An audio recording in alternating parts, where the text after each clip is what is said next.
প্রিয় মুসলমান ভাই ও বন্ধুগণ, আমরা যারা কুরবানি দিচ্ছি, কুরবানির মাংস ৩টা ভাগ আমরা করি।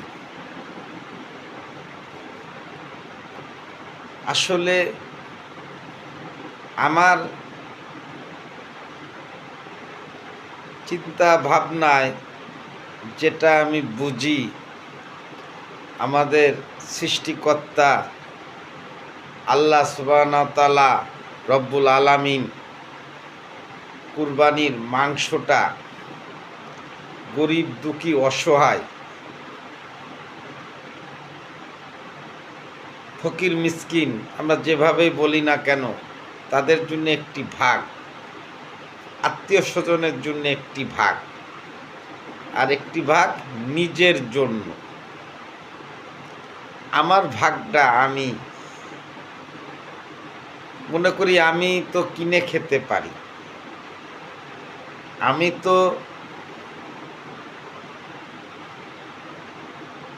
আমার আত্মীয় স্বজনের ভাগটাও আমি একটি ভাগ, সেই আত্মীয় স্বজনের ভাগের ভিতরে যেসব আত্মীয় কুরবানি দিচ্ছে, তাদের না দিলে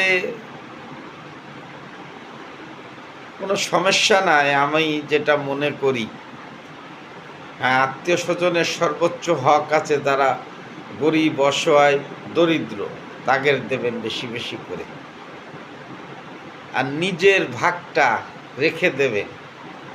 গরিব মিসকিনের একটি ভাগ যখন আল্লাহ নির্দেশ দিয়েছেন, সেই ভাগটা আপনারা সম্পূর্ণরূপে দিয়ে দেবেন। এবং নিজে তো আমরা কিনে খেতে পারি, আমাদের ভাগ থেকে গরিব মিসকিন যা আসে বাড়িতে, আশপাশে আপনার প্রতিবেশী, তাদের আপনি সকলকে দিতে পেরেছেন কি না, না দিতে পারলে দেখা যাচ্ছে গরিব অসহায় মানুষের ভাগটা শেষ হয়ে গেছে। একটি গরুর 3টে ভাগে অনেকগুলা মাংস হয় ভাই। নিজের ভাগ থেকে আরেকটু কিছু যদি বিলিয়ে দেন, আপনার প্রতিবেশী গরিব অসহায় মানুষ আসলো, তারা পেল না, তারা একটি আশা নিয়ে কিন্তু